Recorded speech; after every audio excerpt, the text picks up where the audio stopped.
आज हम DC universe के सबसे बैडएस विलन की बात करने वाले हैं। नॉर्मली जो एंटागनिस्ट होते हैं वो किसी स्पेसिफिक इंडिविजुअल या ग्रुप को टारगेट करते हैं और वो उस ग्रुप के लिए विलन होते हैं, लेकिन डार्कसाइड पूरे के पूरे डीसी यूनिवर्स के लिए एक विलन है। और जैसे हर विलन की एक शुरुआत होती है, वैसे डार्कसाइड की भी अपनी एक शुरुआत है। आज के एपिसोड में हम डार्कसाइड के ओरिजिन्स, पावर्स एंड एबिलिटीज और वो सारी बात करने वाले हैं। Welcome to freaking life and with no delay, let's make a start.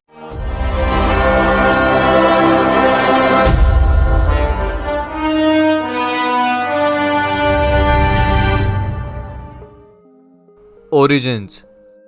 अगर थैनोस मार्वल का अब तक का अल्टीमेट विलन है, तो जैसे कि मैंने बोला, डार्कसाइड भी वही सेम चीज रिप्रेजेंट करता है डीसी यूनिवर्स के लिए।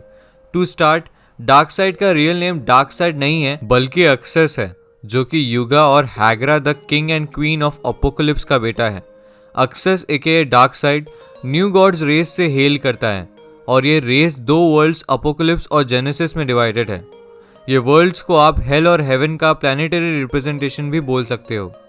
एक्सेस पहले से ही इविल था।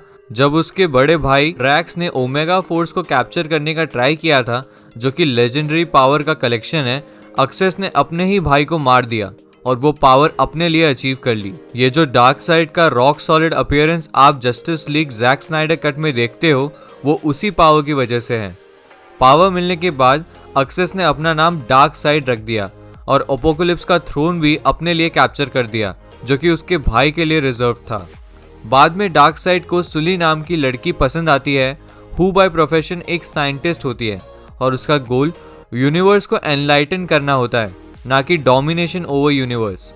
डार्कसाइड और सुली का एक बेटा भी होता है नेम्ड कैलिबैक, लेकिन डार्कसाइड की मदर सुली को मार देती है क्योंकि उसे लगता है कि सुली डार्कसाइड को धीरे धीरे कमजोर कर रही थी। हैग्रा यानी कि डार्कसाइड की मम्मी का ये एक्शन काफी था डार्कसाइड को वापस एविल पाथ पर लाने के लिए, और डार्कसाइड ने इसके बाद हैग्रा को ही मार दिया, मतलब अपनी मम्मी को ही मार दिया।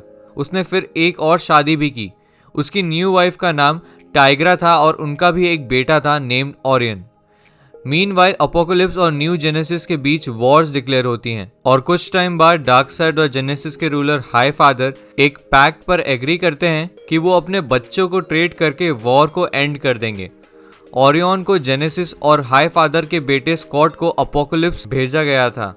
स्कॉट के आते ही डार्कसाइड ने उसे एक्सट्रीम टॉर्चर देने के लिए फायर पिट्स में ट्रैप करवाया, और जब स्कॉट वहां से एस्केप कर सुपर हीरो मिस्टर मिरेकल में ट्रांसफॉर्म हुआ, डार्कसाइड को वापस वॉर स्टार्ट करने का एक्सक्यूज मिल गया।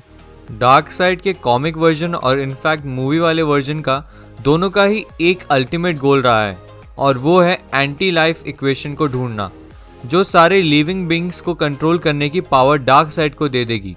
क्योंकि डार्कसाइड को हमेशा से ही ऐसा लगता था कि ह्यूमंस ही उस इक्वेशन की हैं, तो उसने कई बार अर्थ पर इन्वेड किया और सुपरमैन और जस्टिस लीग जैसे ग्रुप से फाइट भी करता रहा। मूविंग ऑन, हम डिस्कस करते हैं कि उसने ये सब कैसे किया, उसके पास ऐसी क्या पावर्स एंड एबिलिटीज हैं। Number 1, invulnerability. Darkseid heavy cosmic blows को बहुत आराम से ही हैंडल कर सकता है, चाहे वो किसी भी टाइप का एनर्जी प्रोजेक्शन हो। उसने कई बार सुपरमैन और डूम्सडे के अटैक्स को भी बहुत इजीली रेजिस्ट किया है। साथ ही में वो यूनिवर्स की हर नोन डिसीज से इम्यून है। Number 2, longevity. डार्कसाइड की age hundreds of thousands of years की है और वो मोस्ट लाइकली और hundreds of thousands of years तक जिंदा भी रहेगा। उसने इतने टाइम में अपोकलिप्स पर एक मैसिव आर्मी भी फॉर्म की है। देखने से तो डार्कसाइड इमॉर्टल लगता है, लेकिन कॉमिक्स में एक दो बार उसकी डेथ का मेंशन किया गया है। Number 3, life force draining. Dark side किसी से भी लाइफ फोर्स एक्सट्रैक्ट कर सकता है और उसके जैसे गॉड लाइक क्रिएचर्स की लाइफ फोर्स लेने से हम सोच भी नहीं सकते वो कितना पावरफुल हो जाएगा। Number 4, omega beams. ये डार्कसाइड की सबसे नोटवर्दी पावर है। ओमेगा बीम्स खुद में सबसे डेडलीस्ट वेपन है पूरे के पूरे डीसी कॉस्मोस में, और डार्कसाइड उन्हें बहुत आराम से अपनी आंखों से प्रोजेक्ट कर सकता है। ये बीम्स इतनी पावरफुल हैं कि वो एंटायर स्टार सिस्टम्स और प्लैनेट्स को एक रेडिएशन शॉट से डिस्ट्रॉय कर सकती हैं।